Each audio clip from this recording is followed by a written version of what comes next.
Hola, buenos días a todos. Este día 24 de junio, soleado en Madrid, aunque con una ligera brisa. Hoy vamos a hablar de técnicas de aprovisionamiento de Citrix. Técnicas que solemos utilizar son MCS y PVS, Machine Creation Services, y Provisioning Services. Nos hemos quedado mucho con el nombre de PVS, pero claro, era el primero que tuvimos en Citrix y pues decidimos llamarle Provisioning Services. La agenda. Bueno, pues vamos a comentar qué tipos de entrega tenemos, cuándo y cómo elegir uno y otro, qué es Machine Creation Services y qué viene nuevo con las últimas ediciones de Synapse en Desktop. Vamos a hablar de Provisioning Services, qué es lo nuevo desde que ha venido las últimas versiones de Synapse en Desktop y Provisioning, cuáles son los errores más comunes y las recomendaciones de campo para poder llevar a cabo una implementación exitosa de PVS y MCS. Y al final de todo, pues haremos unos 5 o 10 minutitos de preguntas por si alguien tiene alguna duda o algún comentario. No dudéis en levantar la mano en el panel de el GoToWebinar para interrumpirme en cualquier momento porque me gusta que las sesiones sean lo más interactivas posibles. Si no, me pongo a hablar, esto es muy difícil porque estoy hablándole a mi portátil, no hay nadie que me esté escuchando, no sé si estoy siendo atendido o no. Y bueno, pues me gusta que alguien de vez en cuando me interrumpa, me diga algo o que me corrija porque a lo mejor estoy equivocado y así pues lo haremos un poco más ameno para todos. Bueno, MCS y PVS, ¿cuándo elegir uno y cómo? Bueno, tenemos distintos modos de entrega hoy en día. Podemos elegir PVS, podemos elegir MCS, podemos elegir utilizar máquinas existentes. Estas son las típicas máquinas virtuales que se están ejecutando en nuestros hipervisores o directamente poder conectarnos a máquinas físicas, máquinas que son nuestro propio PC o nuestro propio portátil. Dentro de la de PVS lo que hace es hacer streaming de la imagen hacia lo que puede llegar a ser un VDI o un desktop físico, completamente físico, como puede ser un portátil o puede ser el típico desktop que tenemos debajo de la mesa. También se entregan servidores, obviamente. Y además, desde la versión 7.6, si no recuerdo mal, se puede llegar a hacer un streaming con personal UVDIs. Personal UVDIs es ese disco personal que se asigna al usuario para que pueda realizar cambios en su VDI, para que pueda instalar aplicaciones o para que pueda guardar algún documento. La recomendación es que este personal UVDIs sea solo para grabar, para guardar los cambios de la máquina virtual en cuanto a aplicaciones se refiere, no que se guarden datos del usuario, como pueden ser mis documentos o mis imágenes o mis vídeos. Eso debe de ir a un folder redirection en otra ubicación para que el administrador IT pueda hacer perfectamente backup de esa infraestructura. Si tienes que hacer un backup de un VDI es un poco más complicado, ¿vale? Esta tecnología es única y exclusivamente para VDI, no se puede utilizar en servidores. En cuanto a MCS, podemos distribuir máquinas en modo pool o máquinas dedicadas. Las máquinas en modo pool pueden ser en modo aleatorio o en modo estático. En modo aleatorio quiere decir que el usuario cada vez que entra se le va a dar una máquina que esté dentro del pool, cualquiera, la que esté disponible, y en modo estático es que ese usuario va a conectar siempre a esa máquina, a su misma máquina, a la 03 de ese pool. En cuanto a dedicadas, se pueden distribuir o bien asignadas de una manera manual, es decir, botón derecho, cojo esta máquina, la que se llame VDI-bajo o lo que sea, la 03, y digo, esta máquina va a ser utilizada por este usuario siempre. O bien se puede poner un pool de máquinas, que tengamos 30 VDIs, por ejemplo, en el que se le diga que el usuario la primera vez que entre se le va a hacer un entitlement de ese VDI para ese usuario. Es decir, que el usuario en el primer uso va a asignarse un VDI y va a hacer siempre login en el mismo VDI. Da igual que al ser dedicada, lo que estamos diciendo es que ese usuario va siempre a logarse en esa máquina. No quiere decir que sea estática, no quiere decir que vaya a permanecer los cambios siempre en su VDI, sino que va a ser esa cuenta de máquina que está registrada en el directorio activo la que va a utilizar siempre ese usuario. Y luego también podemos asignarles un personal VDIS con MCS. Esto lo que hace es comportarse como si fuera una pulled static, es decir, el usuario va a hacer siempre login en la misma máquina, de tal manera que cuando ese usuario la primera vez hace login, hace un parecido a un first use dedicado, pero puede ser administrado por el administrador, lo que es la maqueta. En cuanto a las existentes, puede ser en modo pool, es decir, yo puedo crear un pool de máquinas existentes dentro de mi infraestructura de hipervisor, o puedo asignarla o ponerla en modo estático, tanto manual o en primer uso. En cuanto a físicas, igual, puedo crear un entorno pool o un entorno en el que asigne de manera estática a los usuarios de manera análoga a la que tenemos en el entorno dedicado virtual. Y luego además tenemos la característica de Remote PC.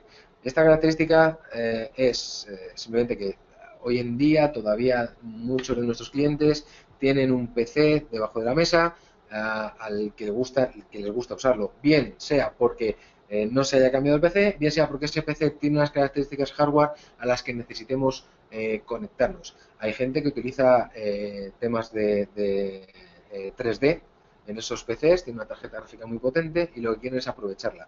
Bueno, pues se instala el módulo de Remote PC para que el broker de nuestra infraestructura, lo que es el Delivery Controller, sea capaz de hacer la conexión del usuario cuando hace un request, le da ese desktop, entonces se conecta y puede aprovechar esa característica hardware. PVS o MCS. ¿Cómo? ¿Cuándo? ¿Qué elegir? Bueno, tenemos MCS, se nos dice que no es escalable. Bueno, en realidad sí que es escalable, se puede montar tanto, MCS va con el propio broker, con el propio Delivery Controller. Entonces podemos distribuir tantas imágenes como queramos, en tantos sitios como queramos, en tantos hipervisores y en tanto almacenamiento. Es escalable perfectamente. Cuantas más imágenes queramos desplegar o cuantos más usuarios tengamos, lo único que tenemos que hacer es meter otro nuevo Delivery Controller y tener en cuenta también nuestra infraestructura hipervisora, porque claro, cuando nosotros vayamos a desplegar una nueva imagen o cuando nosotros vayamos a actualizar un catálogo de imágenes, necesitamos que ese hipervisor tenga suficiente potencia para poder levantarme las imágenes o para poder copiarme de nuevo la imagen de MCS. Otro error que solemos cometer es decir que PVS es el único estándar para poder distribuir imágenes en la empresa. Error, o sea, PVS se puede utilizar para distribuir imágenes y MCS también. MCS, la única diferencia que hay entre los dos más notable es, uno, el uso de la red, ya que PVS está utilizando streaming a través de la red, y dos, el tema del almacenamiento. El tema del almacenamiento, y tres, que MCS solo puede distribuir máquinas virtuales, solo puede generar máquinas virtuales, un entorno hipervisor. Sin embargo, PVS también puede distribuir a máquinas físicas. Para saber qué utilizar, si MCS o PVS, lo que hay que hacer es tener claro cuántos desktops o servidores vamos a desplegar, cuántas imágenes vamos a tener, qué tipo de hipervisor y qué tipo de almacenamiento tenemos y cuál es la infraestructura de Disaster Recovery. En función de las respuestas podremos decidir si vamos a ir a una infraestructura PVS o una infraestructura MCS. No hay que olvidar que la recomendación para usar PVS es el uso de servidores físicos. Bueno, esto es algo que llevamos llevamos arrastrando desde hace muchos años, y esto es porque se utiliza la RAM del servidor PVS, para almacenar el disco virtual, el VDisk, de tal manera que en lugar de estar leyendo del almacenamiento local o el almacenamiento compartido que tengamos en ese servidor de PVS, lo que estamos haciendo es acceder a la memoria para que vaya mucho más rápido. Entonces, el streaming irá mucho más rápido porque capturamos antes esa información. Y también depende del número de imágenes y VDIs que vayamos a distribuir. Si tenemos una sola imagen obviamente podremos hacerlo directamente en un servidor virtual. ¿Por qué? Porque una sola imagen que tengamos un VDIS de 15 gigas o 20 gigas lo puede almacenar perfectamente en la RAM, la parte que vaya a distribuir, o puede acceder perfectamente a ese disco si lo cacheamos en disco. Sin embargo, si tenemos 4, 5, 6 VDIs, lo más óptimo es tener servidores físicos para que tengan mucha RAM para poder distribuir ese tipo de imágenes. Ya digo, no es algo que sea, tiene que ser así, porque sí, por el artículo 33. Al contrario, depende de la infraestructura. Podemos llegar a decir, vamos a tener más servidores PVS y que cada uno tenga una imagen, y entonces los hacemos todos virtuales. Depende de cada infraestructura, depende de cada cliente, depende del hipervisor, depende del almacenamiento, depende de un montón de factores. Otra de las recomendaciones es usar discos fijos, no dinámicos. ¿Por qué? Porque le das el tamaño del disco y va a poder aprovisionarlo de una manera mucho más rápida. Si le damos dinámico, ese disco tiene que estar creciendo, decreciendo, y entonces vamos a tener lo que son problemas de rendimiento, porque cuando el disco crece y decrece, pues esos son IOPS, esos son vueltas que tiene que dar el disco y la aguja para poder ampliar o decrecer el disco, y eso hace que merme el rendimiento. En cuanto a usar MCS, lo suyo es utilizar el almacenamiento ZIC, no ZIN. Por lo mismo, es la misma casuística, para que cuando aprovisione todo el tamaño del disco en lugar de ir creciendo poco a poco. De esta manera lo que conseguimos es dar más rendimiento, reducir las IOPS y darle una mejor experiencia al usuario final, que es al final el que va a utilizar la máquina virtual. Si esa máquina virtual da problemas de rendimiento, el usuario final no lo va a querer utilizar y se quejará, tendremos llamadas en nuestro helpdesk y entonces bueno, pues, se terminará desechando la técnica de aprovisionamiento. Usar DFSR para replicar la información de los UEDIs y de las imágenes, excepto en un modelo que sea Hub and Spoke, que entonces bueno, pues habrá que ver qué tecnología utilizar para poder replicar la información de la plantilla, del MCS o del PVS. Y tener en consideración la RAM del servidor. Cuanto más RAM tengamos, mejor, en un servidor de PVS, mejor haremos los despliegues.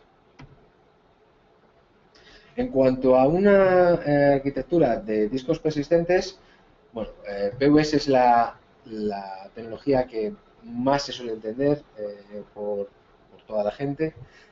MCS genera debates porque tiene muchos desafíos en cuanto a MCS porque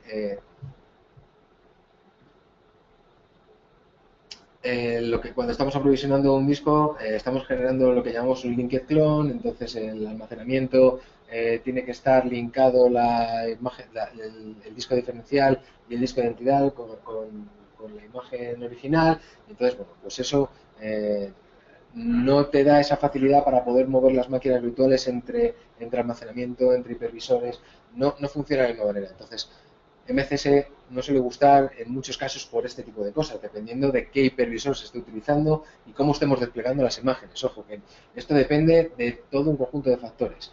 El Storage vMotion no está soportado en MCS. Cuando tenemos distintas imágenes, lo que podemos hacer, podemos llegar a generar que esa imagen a la hora de desplegarla acapare mucho espacio en el disco, con lo cual me llena el disco duro, me llena ese disco, ese almacenamiento que estamos teniendo para el MCS, con lo cual no puedo desplegar nuevas imágenes y además estoy teniendo más IOPS de las que quisiera.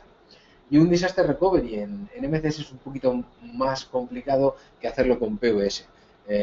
Cuando digo disaster recovery, no solo estoy diciendo que tengamos ejemplo de dos data centers y que quiera distribuir en uno y luego en otro en caso de disaster recovery, sino que si lo que quiero es distribuir la misma imagen en dos data centers, pues hay que planificar bien la infraestructura para ver qué imagen tiene que ir en cada uno de los dos data centers para poder hacer el despliegue correcto. MCS se suele utilizar sobre todo para el comienzo de los proyectos, para poder lanzar las primeras imágenes y dar inicio al despliegue lo más rápido posible. También es verdad que como alternativa podemos utilizar las tecnologías de los hipervisores como es el aprovisionamiento, el cloning, el template, que estas características que nos dan los hipervisores de hoy en día para poder desplegar nuevas imágenes. imágenes.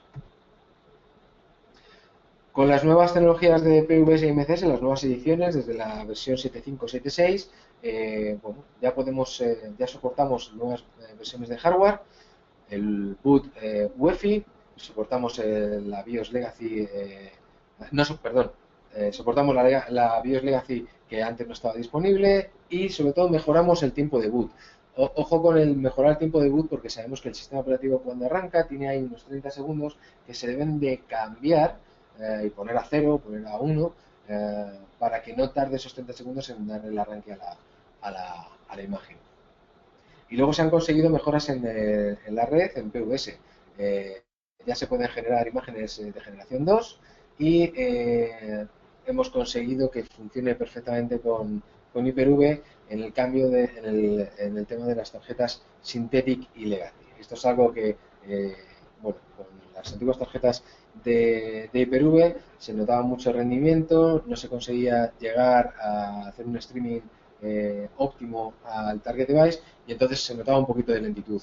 Ahora ya con las nuevas versiones de Provisioning Services y Hyper-V somos capaces de dar el mismo rendimiento con las dos tarjetas, con Synthetic y con Legacy. Por supuesto, ya conseguimos desplegar nuevas imágenes Windows 10. En la próxima versión que saquemos de Provisioning y de MCS ya soportaremos el Windows Server 2016. Se soportan los tres tipos de licenciamiento: Enterprise, Professional y Educación. He perdido el ratón. Se soporta el Windows Hardware Quality Labs. Estamos certificados. Se soportan las dos, tanto BIOS y UEFI, y se pueden distribuir tanto físico como virtual en PVS, en MCS solo virtual, recordad, solo virtual. Y ya se soportan los dos tipos de licenciamiento, tanto KMS como Mac, que esta era una de las preguntas que nos hacíais mucho de vosotros. Bueno, vamos a hablar un poquito de Machine Creation Services, qué es y cómo funciona. ¿Qué cosas trae desde la versión 7.5? Bueno, Sendesktop Synapse Sendesktop ha tenido una evolución muy rápida en el último año. Si recordamos, la versión 7.6 salió a principios del año pasado.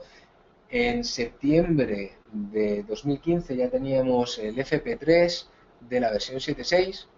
Bueno, pues antes del final de año ya sacamos la 7.7. En enero salió la 7.8.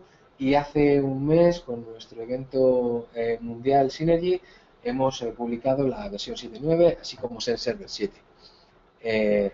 Tiene muchas mejoras, hay muchas cosas nuevas que se pueden aprovechar tanto en MCS como en PVS. ¿Qué cosas nuevas trae MCS? Bueno, ya podemos hacer aprovisionamiento en el cloud, tanto en AWS como en Azure, y sobre todo en nuestra tecnología Cloud Platform de Citrix. Podemos hacer aprovisionamiento en el System Center, obviamente, Virtual Machine Manager 2012, SP1, R2, con Hyper-V 2012 y R2. Por supuesto que con la nueva edición ya se podrá dar servicio a Windows 2016. Se soporta el almacenamiento SMB3 para los linked clones. Esta es una de las cosas que más rendimiento nos puede dar a la hora de acceder a la imagen y de crear la imagen. Reducir lo que es el IO de la plantilla cuando estamos hablando de las IOs de lectura. Luego veremos unas gráficas de cómo funciona. Y se puede usar el almacenamiento local del hipervisor, excepto para el caso del PVD. El PVD tiene que ir en un almacenamiento compartido. La imagen se podría ir en el almacenamiento del servidor.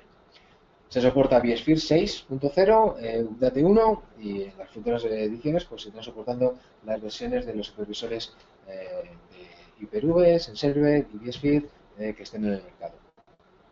Se soportan los últimos sistemas operativos, 8, 8.1, Windows 10, y por la parte del servidor, Windows 2012 y Windows 2012 R2, también se soportarán en 2016 cuando salga. Y en cuanto a lo que es las mejoras de rendimiento, lo suyo es utilizar el formato VHDX para que haga un clonado de discos mucho más rápido, más óptimo. Se pueden aprovisionar los VDAs en Azure, claro, y además podemos seleccionar las zonas. Puedo tener dos zonas, una zona on-premise y una zona en Azure, y aprovisionar máquinas en las dos zonas, no tiene que ser solo en una.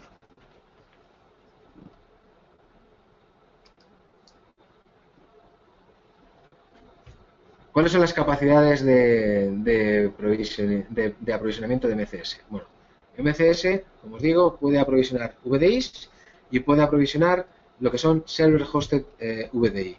Esos servidores Windows 2012 que se utilizan en modo VDI to Server. Bueno, pues son las dos características que puede dar MCS, VDI y un Server to VDI. Aquí hay previsores en Server, Hyper-V y vSphere, servidores y desktops, y la administración, el tiempo de administración que suele llevar 1000 máquinas virtuales es una media hora, no debería llevar más, es simplemente coger la imagen, crearla, desplegarla, tienes 1000 máquinas up and running y poder todos los usuarios conectarse a esas máquinas.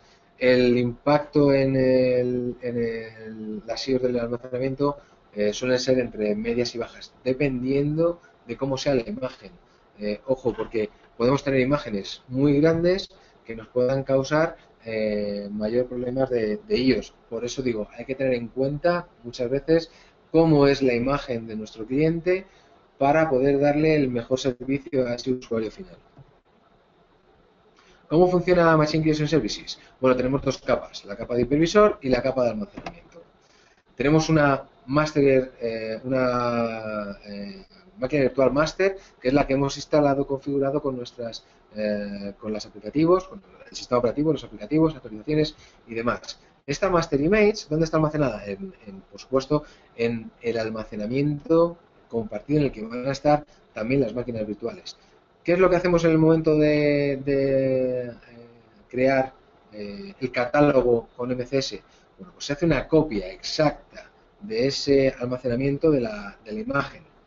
Te crea un disco de identidad, ese disco de identidad lo lleva a... Lo que hace es crear una imagen preparatoria para el sistema para que todo el mundo pueda utilizar esta imagen. Cuando estamos utilizando MCS, no estamos utilizando la primera imagen que hemos creado, ¿vale? No estamos utilizando esta de aquí. Esta la utilizamos solo para administrar nosotros, para poder luego actualizar el sistema operativo, actualizar las aplicaciones, hacer cambios de seguridad o las tareas que vayamos a realizar. Esta se hace una copia, un image prep de esta imagen para poder utilizar esta en las siguientes fases y poder darle a las máquinas virtuales un linked clone. Cada máquina virtual estará utilizando esta imagen y aquí lo único que hacen es crear el disco de identidad, ¿vale? Cada máquina virtual tiene su disco de identidad. ¿Ese disco de identidad qué es? Es un disco de 16 megas en el que tiene toda la información de la máquina, el nombre de la máquina, el SID de la máquina, la cuenta con la que está unido al dominio, la seguridad, el hardware que tiene esa máquina, bueno, pues el sistema operativo, todas esas características de esa imagen están ahí en el disco de identidad. Y luego tenemos el disco diferencial. Ese disco diferencial es donde se van a ir, es la write cache de PVS. Es donde se están almacenando todos y cada uno de los cambios que el usuario está haciendo en el momento de trabajar. En el momento de, pues me voy a una página web, estoy navegando, se me baja una cookie, ¿dónde va a ir? Esa cookie va al disco diferencial. Si yo estoy creando un documento, al crear un documento se me crea el temporal, ¿ese temporal dónde va? Al disco diferencial. Obviamente se guardará en el folder redirection, en el home folder del usuario o en alguna otra carpeta con el perfil, pero de primera se va a grabar siempre en el disco diferencial. A modo de imagen, ¿cómo funciona? Tú tienes la parte de la máquina virtual, tienes el master disk, que este master disk es el que aparecía en la slide anterior como el A', ¿vale? Entonces, cada máquina virtual lo que hace es, tiene un disco diferencial, disco de identidad, que se une con el A', ¿vale? Todo el mundo utiliza esta imagen. Entonces, ¿qué conseguimos? Que el espacio utilizado en el almacenamiento sea mucho menor, sea mucho más optimizado y tengamos mejor rendimiento, ¿vale? El Identity Disk es un disco que es persistente, no cambia. Yo puedo cambiar esta imagen, este template, que este Identity Disk va a seguir siendo el mismo. Es decir, va a seguir teniendo ese nombre de máquina, ese SID, esa configuración hardware y software, lo va a tener almacenado aquí, en este Identity Disk. Sin embargo, el disco diferencial, cuando el usuario hace un reboot, ese disco diferencial no se libera, va a seguir teniendo los cambios. Pero si el administrador es el que hace el reboot desde la propia consola de Desktop Studio, ese disco se libera, ¿vale? No va a tener espacio, se queda limpio. Aunque tengas aprovisionados 2 gigas, ese disco se va a liberar. ¿Cómo es el disco diferencial? Bueno, pues aquí veis un ejemplo de una imagen de Windows 2012 con MCS y tenemos 2 discos. Este disco de aquí, que es el disco diferencial, y este disco de aquí, que es el disco identidad. En el disco diferencial, ¿qué vemos? Que hemos aprovisionado 20 gigas, pero que sin embargo están solo utilizados 618 megas, porque son las diferencias que se han llegado a producir por los usuarios que hayan estado trabajando en ese servidor. ¿Qué pasa en el disco de identidad? El disco de identidad solo tiene 16 megas. Puede estar ubicado en otra unidad. Y vemos ahí que solo tiene 16 megas, que es estático, no crece y no va a ocupar más espacio de 16 megas. En cuanto a la ubicación del almacenamiento de los discos, hemos conseguido con la nueva edición diferenciar dónde se puede poner el almacenamiento. Podemos diferenciar dónde está el almacenamiento de la máquina virtual y el almacenamiento de los discos diferenciales y de identidad para conseguir un mejor aprovechamiento de las IOS del disco. Con la nueva edición ya podemos, como os contaba, ya podemos seleccionar dónde vamos a almacenar lo que es la parte del disco virtual. Podemos utilizar tanto un almacenamiento compartido como el almacenamiento local del hipervisor, ese disco que tiene ese propio hipervisor, aunque hoy en día pues hay muchos de nuestros clientes que están haciendo un arranque desde la SAN y que bueno, pues no utilizan ese disco como se utilizaba antes. Y se puede separar, como os comentaba anteriormente, la red cache del personal VDIS, del disco de la imagen que vamos a utilizar para esa determinada plantilla. En este caso vemos cómo separarlo. Podemos poner que el disco de la máquina virtual esté en el Datastore 1 y el temporal pues, podría estar en otro, en el disco local, por ejemplo, o al revés, para conseguir optimizar ese acceso a disco. Si podemos además establecer tallering de storage, de tal manera que podemos utilizar un almacenamiento más barato para lo que es ese disco identidad que tampoco tiene muchas IOPS, pues lo ponemos en un disco más barato y así nos ahorramos 16 megas de cada una de nuestras distintas máquinas, que no es mucho, pero nos puede servir de ayuda. Podemos llegar a tener un beneficio de almacenar ese disco en otra ubicación.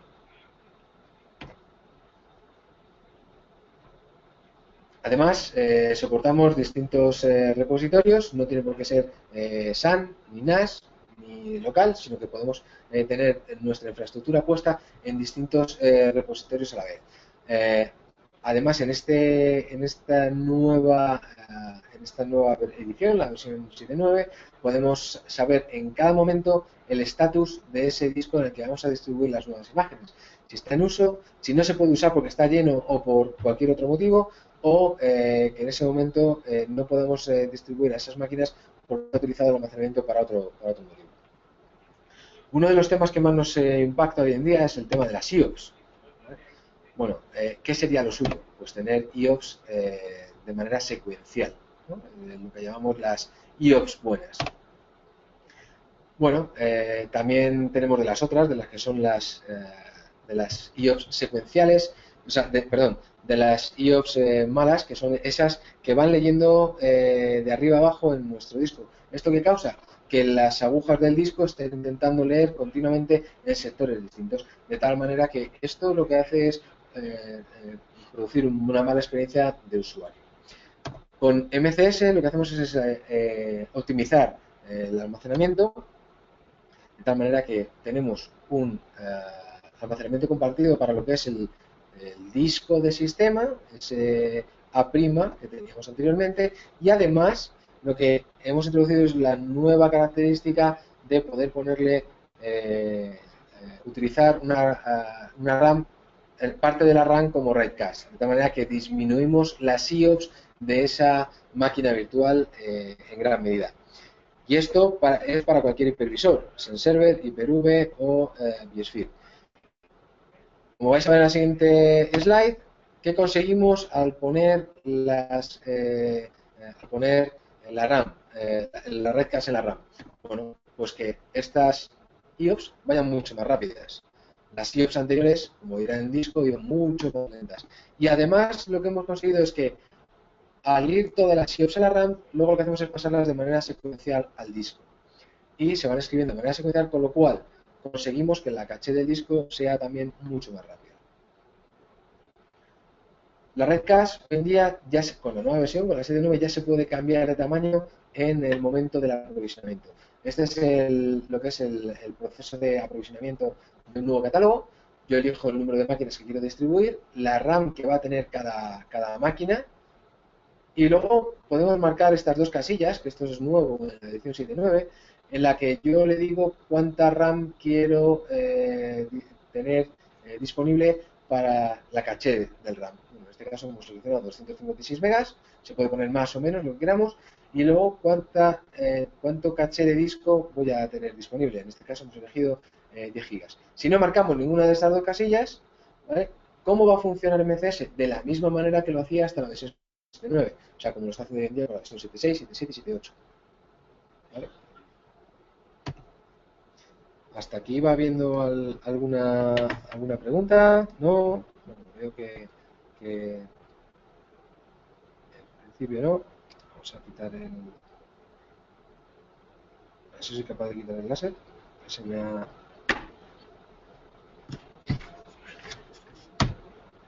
Bueno, hace un poquito que se me ha ido el ratón, estoy casi sin pila.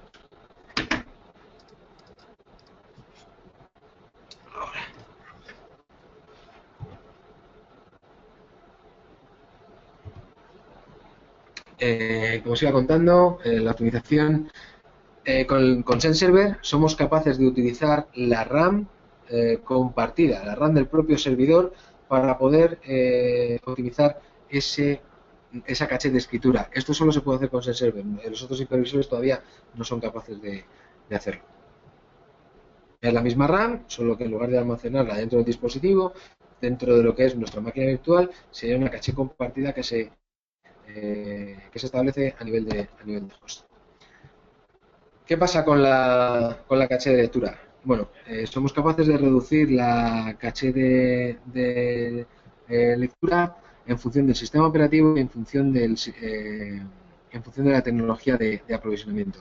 Como veis, bueno, la media de IOPS por usuario en un Windows 2012 está en 6, 7, utilizando una caché de lectura sin SenServer.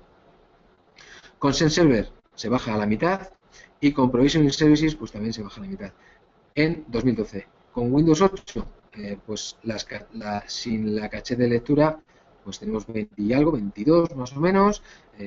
Con una caché de lectura de SenServer tenemos unas 4 y con Provisioning Services pues unas 3,5, digamos así.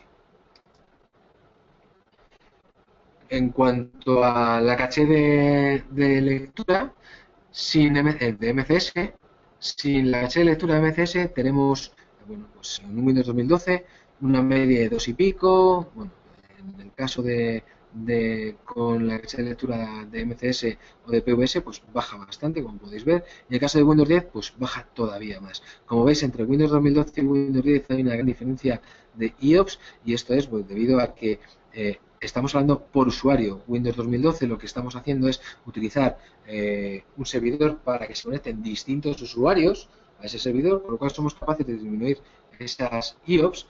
O sea que tener un servidor de SNAP también influye en el almacenamiento, no solo en otra parte de la infraestructura, sino en el almacenamiento en cuanto a IOPS, ¿vale? Y Windows 10 pues tiene más IOPS.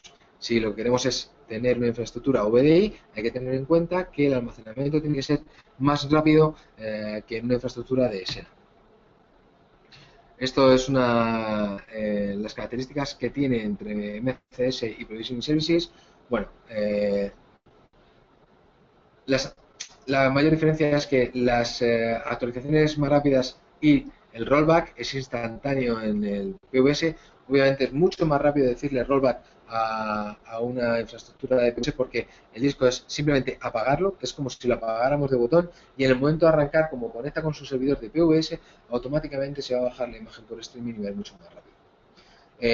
Es mucho más fácil hacer un soporte integrado de sitios geográficamente dispersos, porque lo que hacemos es tener una imagen replicada entre los distintos servidores de PVS, y tú vas a tener servidores de PVS en el site 1 y servidores de PVS en el site 2. En el caso de MCS tienes una infraestructura lineal, en el que también se pueden distribuir por sitios, porque ahora ya con 7.9 sí que podemos poner zonas, pero la imagen tiene que ir desplegada a nivel de almacenamiento, no a nivel de red, como es en el caso de PVS.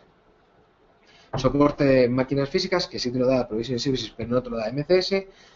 Y a día de hoy, los únicos, MCS es el único servicio que es capaz de aprovisionar máquinas tanto en Azure como en AWS. Bueno, vamos a hablar un poquito de Provisioning Services, que personalmente es algo que me gusta bastante porque es mucho más fácil de administrar, aunque lleve aparejado la implementación de servidores adicionales para lo que es PVS. Y que hay que tener en cuenta que no solo tienes que meter una capa más, sino que tienes que tener en cuenta cuántos servidores voy a poner en modo aprovisionamiento para que pueda dar servicio a todos mis desktops o servidores de Senap. ¿Qué versión, qué ediciones nuevas, qué viene con cada edición nueva? Bueno, pues con la 7.7, como comentaba, 7.7, 7.8, 7.9 han venido muy rápido, en cuestión de 5 meses. Bueno, pues ya se soporta Windows 10, ya se puede hacer una actualización directamente in place del software del Target Device. Esto quiere decir que antes había que estar desinstalando el software, reiniciando, volver a instalarlo, con lo cual nos llevaba mucho tiempo la administración, y aparte es que el riesgo que tenía implícito el tener que actualizar una nueva plantilla, pues tenía su miga, no era trivial. Hoy en día ya metes el CD, actualizas y lo tienes listo. Ya se permite el preboot con UEFI. Hemos ampliado el periodo de gracia del licenciamiento de 96 horas a 30 días, por si acaso no se contactara con el servidor de licencias. Bueno, pues tendríamos 30 días, igual que ocurre con otras tecnologías Citrix, para poder conectar con nuestras máquinas y poder seguir trabajando de una manera de una manera óptima. Ya se permite la administración con PowerShell. Por supuesto que ya conseguimos aprovisionar máquinas con Virtual GPU. Se soporta vSphere 6.0 desde la edición 7.7, y el streaming de los discos VHDX, que son los más óptimos y los más recomendados para poder hacer streaming de estas tecnologías. Con 7 y 8 ya somos capaces de soportar las máquinas virtuales generación 2 en SC, en Virtual Machine Manager. Son muchas mejoras en UEFI, como puede ser la mejora de la seguridad para proteger el proceso de preboot. Soportamos ya discos grandes de hasta 2,2 terabytes. No sé qué clientes tienen discos tan grandes, pero bueno, si en caso de que fuera necesario, pues ya tenemos hasta 2 teras de soporte. Se soporta la mayoría del firmware 64 bits de nuestros dispositivos, y se puede utilizar la BIOS en hardware, en un nuevo hardware que sale al mercado. Con la versión 7.9, ¿qué hemos metido? La parte del Customer Experience Improvement Program, eso que tanto nos gusta deshabilitar cuando instalamos cualquiera de las tecnologías Citrix. Soportamos el Boot Device Manager desde el SendDesktop Setup Wizard. Esto quiere decir que en el propio SendDesktop Setup Wizard puedo crear el BDM o puedo modificar ese BDM, actualizarlo. Luego haremos una slide en que lo explica. Y podemos actualizar la partición BDM. Esto está muy bien porque antes había que entrar dentro de la máquina virtual, crear el BDM, luego cerrarlo, luego subirlo, luego distribuirlo. Bueno, era un poco más rollo. Ahora ya es todo mucho más intuitivo y mucho más eficiente para el administrador. Os decía, hemos conseguido una mejora bastante significativa a la hora de implementar el soporte de VHDX. Como podéis ver en la gráfica, en la tabla, hay mucha diferencia de IOPS en cuanto a la media de lectura por segundo, ¿vale? igual IOPS, y el tiempo de merge pues también se decrece casi a la mitad. ¿Cómo hacemos una arquitectura de Provisioning Services? Bueno, pues lo primero que hay que hacer es instalar una máquina con todas esas características que queramos. Ese software, ese sistema operativo, ese default profile que creamos en el inicio para poder dar una mejor experiencia de usuario. Bueno, pues metemos todas esas cosas que queramos poner o modificamos el tamaño del disco. Hay que hacer, por supuesto, una defragmentación del disco antes de subirlo y tal. Bueno, una vez que ya tenemos la máquina totalmente creada, lo que hacemos es centralizarla, subirla, utilizar nuestro proceso de PVS para capturar esa imagen, subirlo a nuestro servidor PVS, tenerlo listo en nuestro modo VDisk y luego, a posteriori, poder aprovisionar el resto de máquinas que queramos. Lo bueno que tiene es que tú estás utilizando en Provisioning Services un almacenamiento que puede ser el propio almacenamiento local del servidor de PVS o puede ser un CIFS, hay muchos clientes que están utilizando un CIFS para poder almacenar todo lo que son los VDisk y a partir de ahí se despliegan. No necesitas un almacenamiento adicional por LUN, como ocurre con MCS, para almacenar esa plantilla y poder desplegar a posteriori. ¿Qué tenemos? Un servidor Provisioning Services, tenemos unas imágenes que están en modo solo lectura y que se distribuyen a los target device. Claro, aquí ya surge la duda de si yo tengo imágenes en solo lectura, bueno, aquí veis cómo se despliega, ¿vale? Si yo tengo imágenes en solo lectura, ¿qué pasa con el almacenamiento? Necesitaré algún sitio donde pueda escribir esos cambios que se estén produciendo en esa imagen en el momento de estar trabajando, de que el usuario esté trabajando tanto en VDI como en un servidor SNAP. Bueno, pues tenemos una caché de lectura, como podéis ver aquí, que es la caché de la capa de caché de la RAM, y luego tienes en la parte del recurso del servidor SNAP o del servidor SNDesktop, hay un apartadito en el que estamos guardando lo que es toda la caché de escritura, este que veis aquí. O sea, la master email se almacena información en la caché del servidor PVS, se distribuye a lo que es el propio servidor de recursos SNAP o SNDesktop. Estos recursos de aquí necesitarán guardar información en la red cache. Ya hemos implementado la caché en RAM y esa caché en RAM lo que hace luego es escribirse en la caché de disco, ¿vale? Cuando sí tiene overflow. Esto es muy sencillo de mantener. Tú tienes tu máquina virtual, tú todos los cambios que tienes una máquina virtual que es la máquina de mantenimiento, que es la que abres, realizas los cambios con la consola de administración. Este disco, este VDisk Pool lo que tiene es esta máquina que está aquí. Yo la arranco, hago los cambios, cierro, la vuelvo a subir y ya la despliego a las máquinas de producción. La ponemos en mantenimiento mientras estamos haciendo todos los cambios y una vez puesta en mantenimiento, que hemos hecho ya el cambio, lo que hacemos es decir, oye, ¿cuándo voy a subirla a producción? ¿De una manera inmediata o de una manera planificada? De una manera inmediata quiere decir que en el momento que ese servidor, ese target device, se reinicie, va a coger la nueva imagen, ¿vale? Sin embargo, si yo la planifico y ese servidor tiene que ser reiniciado, yo la planifico para que se haga el rollout el próximo domingo.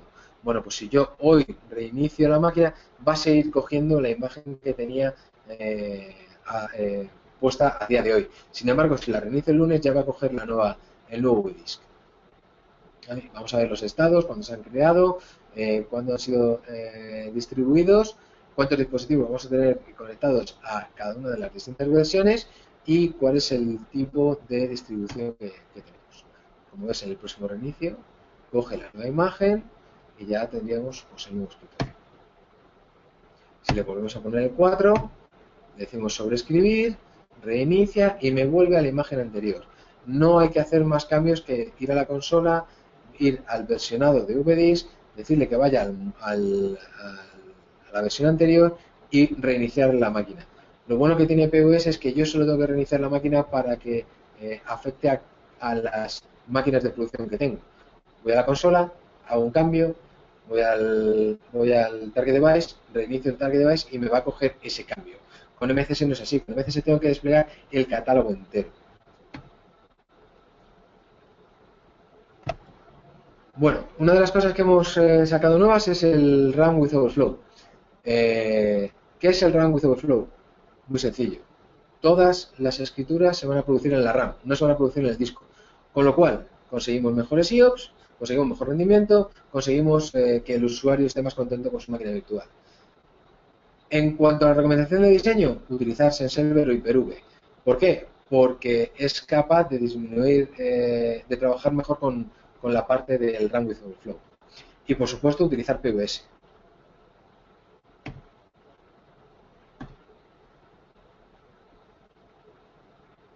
¿Qué pasa en el caso de VDI? El caso anterior era Senap. En el caso de Sendesktop VDI, fijaos, se consigue menos de una IO por usuario habilitando el RAM with Overflow.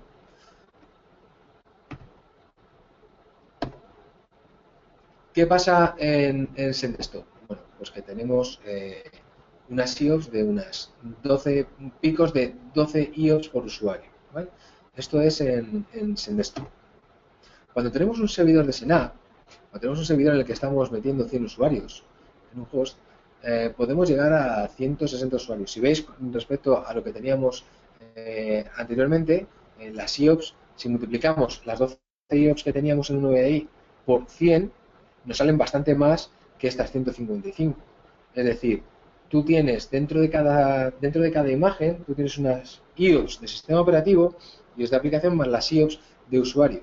Si tú tienes un entorno VDI, vas a tener tantas IOPS por VDI más las IOPS por usuario. Sin embargo, en una infraestructura de servidor, lo que vamos a tener son las X IOPS que tenga ese servidor, solo un servidor, que tenga 10, 12, 15, 200, más luego las IOPS de cada usuario. Pero solo tienes un número de IOPS de servidor, de sistema operativo. Sin embargo, en una tecnología VDI, lo que tienes que multiplicar son las IOPS de ese sistema operativo por el número de VDIs que tenga. Por supuesto, va a ser muy superior a unas IOPS que tengas en una arquitectura Synapse. ¿Qué pasa en el mundo real? ¿Qué tenemos hoy en día en los servidores? Bueno, en nuestros PCs, pues que podemos llegar a 460, 470 IOPS, picos de 470 IOPS, en un momento en el que estemos trabajando en nuestro PC, en nuestro propio PC. ¿Cómo funciona la optimización del rendimiento del almacenamiento en PVS? Bueno, esta gráfica lo explica bastante bien. Nosotros tenemos nuestra imagen en nuestro servidor PVS. Lo que estamos haciendo es distribuir esta imagen al target device. Los target device son estos de aquí, que están ubicados en un hipervisor. Y esto de aquí abajo, este de aquí es el servidor de PVS y esto es el almacenamiento del dispositivo. Cuando tú arrancas el target device, que es la máquina virtual, lo que estás haciendo es leer de la imagen, del boot de la imagen de boot, mediante streaming, estás leyendo la imagen. Lo normal, hasta que se hemos sacado la nueva, la caché en RAM, es que se vaya escribiendo cada uno de los cambios en la caché de escritura que tiene el disco, en el disco. Entonces, esta caché de escritura, nosotros antes la poníamos, pues ponías 5 GB, 10 GB en función del sistema operativo y de las aplicaciones que tenías instaladas en cada target device, sea Windows 2012, 2008, Windows 10 o Windows 7. ¿Vale? Entonces tienes una RAM en cada uno de los distintos target device.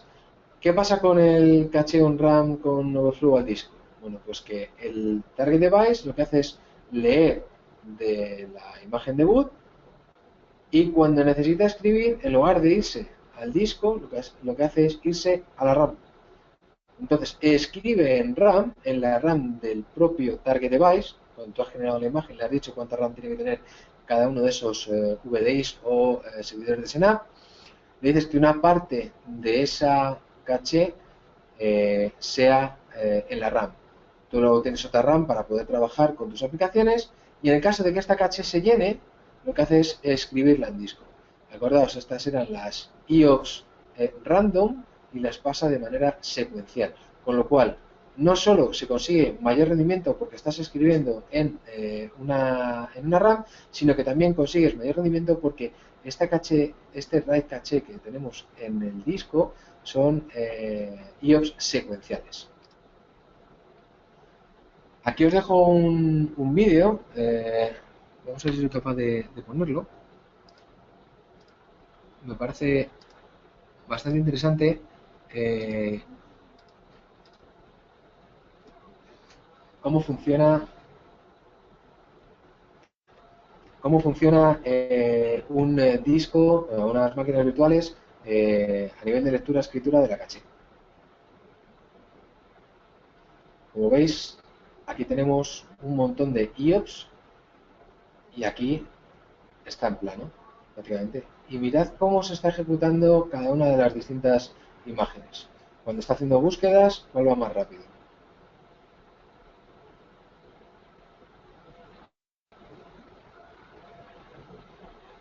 Bien, bueno, este vídeo os lo dejo para que lo podáis ver. Más adelante se ve un poquito más rápido cómo funciona. Aquí. Mirad a la izquierda la cantidad de IOPS que tiene una máquina normal y cómo funciona en un entorno aprovisionado con la optimización del almacenamiento. Bueno, esto lo podéis ver luego on demand, que os voy a pasar el enlace.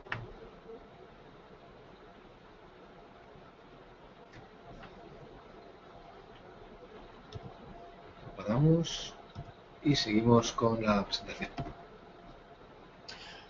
En cuanto a las capacidades de aprovisionamiento de PVS, bueno, como podéis ver, tiene dos cosas nuevas. No solo puedo distribuir VDIs y server hosted virtual machines, sino que también puedo distribuir servidores físicos y PCs físicos. Imaginaos el caso que está tan de moda hoy en día. A ver, tengo una pregunta.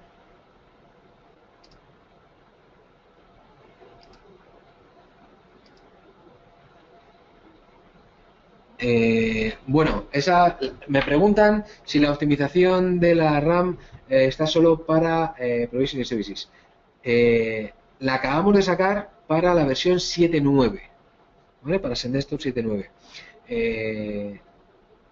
Lo vamos a ver en la siguiente, dentro de un par de slides, ¿vale? Simplemente es mucho más sencillo hacerlo con Provisioning, pero con MCS también se puede realizar la caché de escritura en RAM. Luego vemos en la slide cómo se configura. La única limitación es que hay que tener SendDesktop 7.9. Con otras ediciones, con SendDesktop 7.6, no se puede realizar. ¿Vale? Esto es todo nuevo en 7.9. En las capacidades, estamos hablando de las capacidades de Provisioning Services. Bueno, se puede hacer aprovisionamiento a los tres hipervisores del mercado más conocidos, el Server, Hyper-V y vSphere. Se pueden distribuir las tipos de máquinas que os he comentado, físicas, virtuales, servidores y desktop. El impacto sobre el almacenamiento es muy inferior y requiere mucho menor tiempo de administración que lo que es con MCS. MCS requiere más tiempo, además de un mayor coste de almacenamiento, puesto que tú cuando tienes la diferencia con PVS es que en PVS tú tienes el VDIS única y exclusivamente en un almacenamiento dentro del servidor PVS o de un CIFS. Sin embargo, cuando tienes MCS tienes que tener esa imagen replicada por cada una de las distintas LUNs, a no ser que tengas una NAS. Entonces, si la NAS es un poquito más grande, pues tienes esa mayor flexibilidad para poder meter más máquinas virtuales dentro de esa NAS. Por supuesto, es mucho más rápido el reboot en una máquina que esté con PVS que en una máquina que esté con MCS, y que se producen las actualizaciones de imágenes mucho más rápido. Seleccionas cuándo y se hace.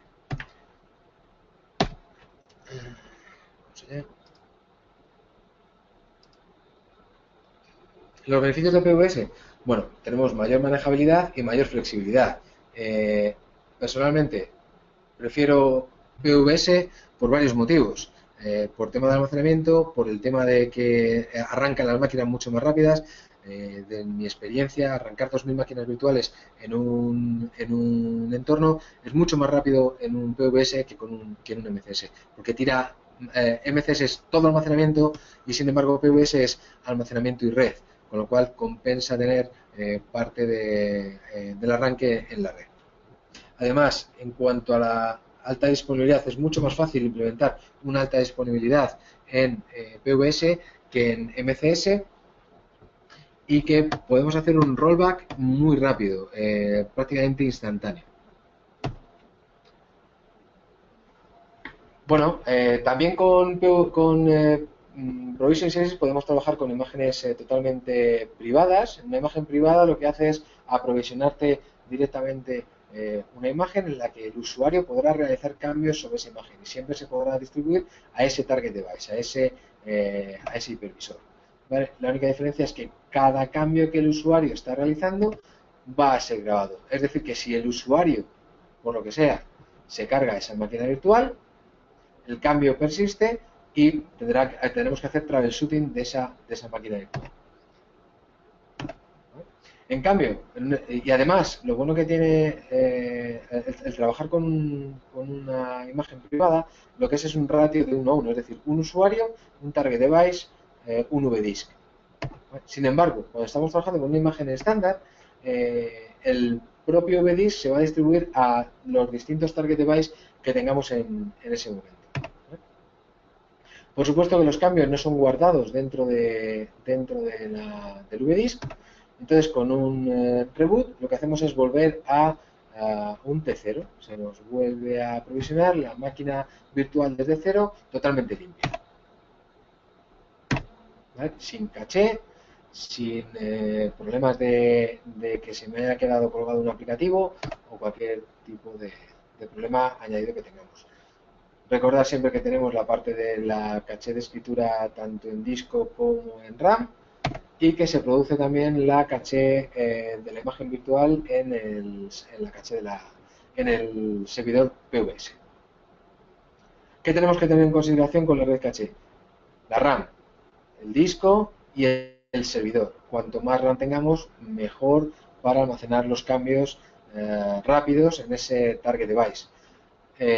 Si lo que hacemos es almacenar en disco, lo bueno que tiene es que cuanto más almacenemos, cuanto más red caché tengamos, tendremos menos rendimiento de red, menos problemas con la red, menos streaming, ¿vale? Lo que sí es verdad que cuanto más caché tengamos, nos servirá para hacer análisis de dumps de sistema. Hombre, cuando tenemos un sistema de este tipo, una arquitectura PVS, lo suyo no es tener que realizar dumps de sistema, porque se supone que todo eso está solventado, sino realizarlas directamente en la máquina virtual origen, en el VDisk de origen, para poder saber qué es lo que está pasando. La gente hoy en día lo que más hace es utilizar la caché de escritura en disco, obviamente porque es algo un poco más barato y se puede securizar en cuanto con encriptación. Cuando estamos hablando de la caché en el servidor de PVS, no necesitamos almacenamiento en ese servidor, lo cual nos viene muy bien, y además se puede encriptar también la comunicación y el almacenamiento en ese disco para que no pueda ser protegido contra ataques. BDM. Esto es una de las cosas nuevas que viene con la nueva edición de Provisioning Services, que se puede modificar el tamaño de lo que es la caché de escritura en disco, se puede modificar el tamaño del personal VDisk, se puede cambiar la letra del PVDisk y bueno, podemos asignarle memoria dinámica nueva. Y lo bueno que tiene es que podemos cambiar entre PXE y BDM en el momento. No tenemos por qué seleccionarlo ad hoc.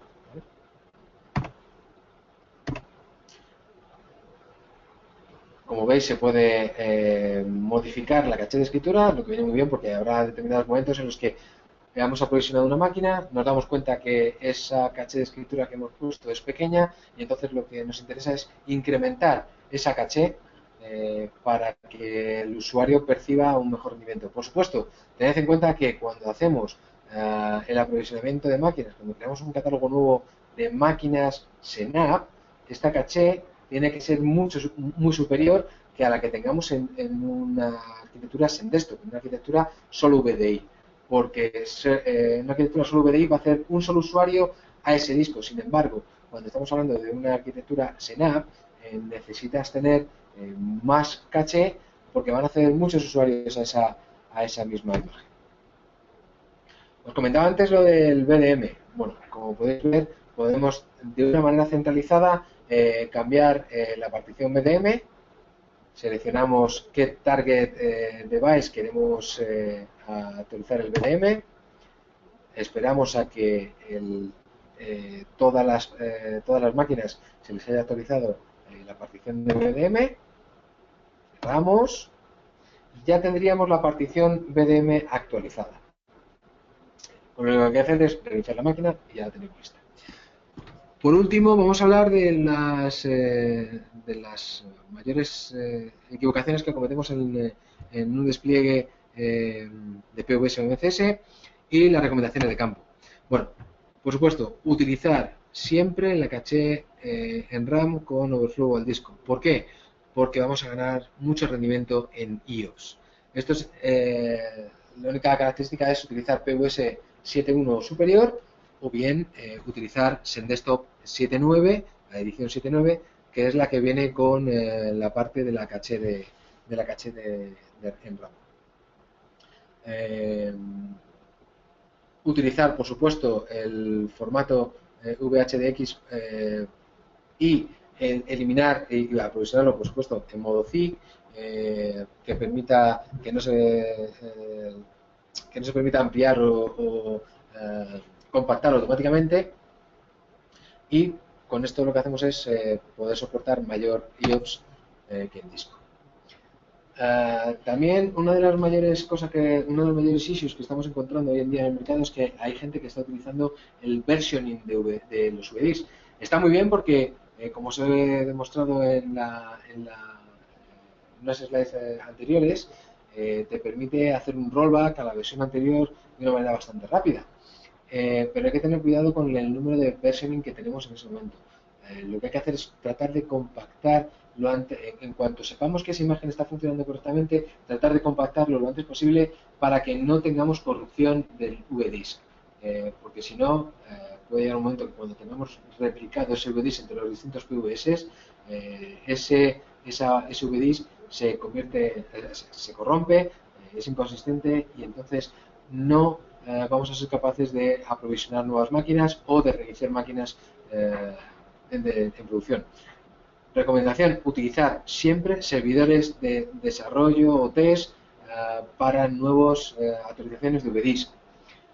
Nunca tocar los ficheros VDIS de un VDIS versionado, y tratar de hacer un merge a una copia base lo antes posible en cuanto sepamos que esa imagen está funcionando, esa nueva versión está funcionando correctamente.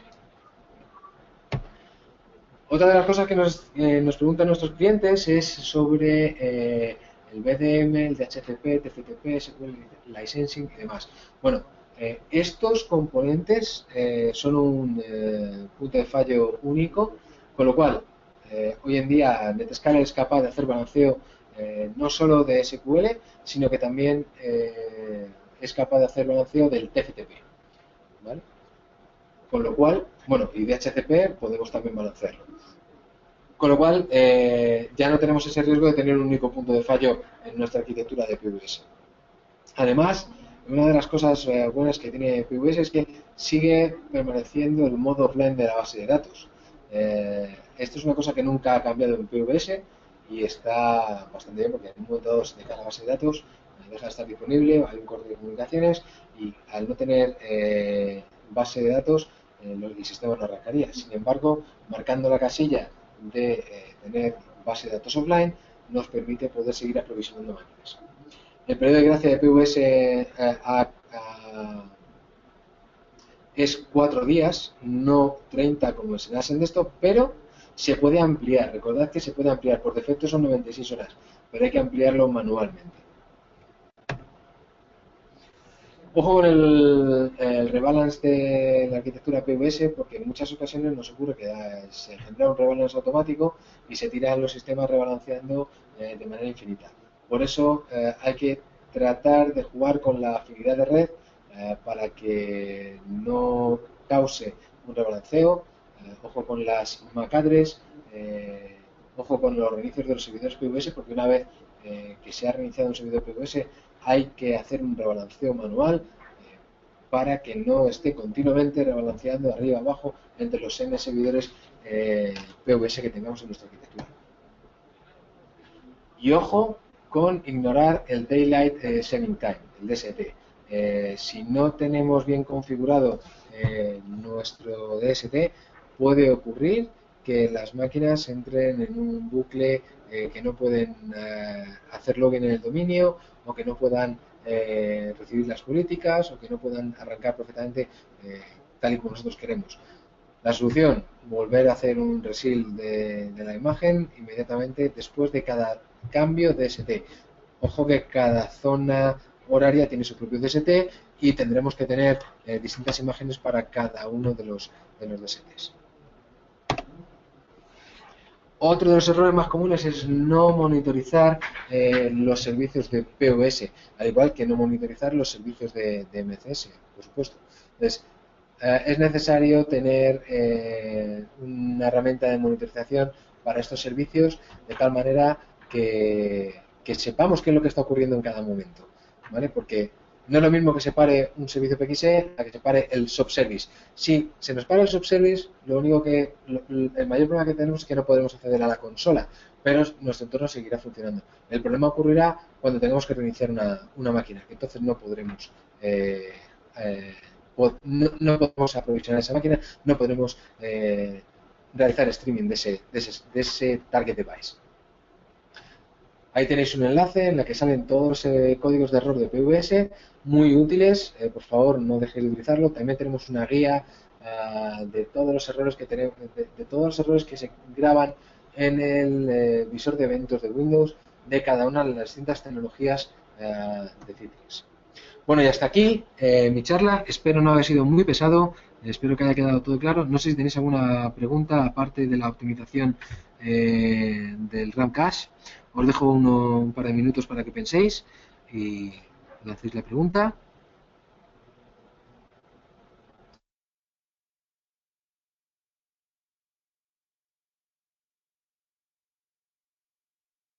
Mientras pensáis, si queréis os puedo decir que mi experiencia, y es mi experiencia propia vivida en clientes, depende mucho, sobre todo, siempre depende de cómo es la arquitectura de cliente al que vamos a ir. Si es NAS, si es SAN, si el cliente tiene una buena electrónica de red. Antiguamente siempre utilizábamos dos tarjetas de red para cuando utilizábamos MCS, una tarjeta de red para la red de producción o servicio y una tarjeta de red para el servicio de streaming, que solo tuviera el TCP/IP configurado, no tenía que tener otro protocolo distinto al TCP/IP. Eso ha cambiado últimamente, obviamente, porque ya tenemos redes de 1G, de 10G, entonces no es necesario tener dos tarjetas de red para un despliegue de PVS. A no ser que se quiera aislar el tráfico, pero hoy en día se puede aislar el tráfico de muchas maneras y no necesitamos tener dos tarjetas de red, sino que podremos tener una VLAN dedicada para nuestro entorno PVS de servidores, otra VLAN dedicada para nuestro entorno VDI. Bueno, así vamos separando cada una de las distintas zonas. No sé si tenéis alguna otra pregunta.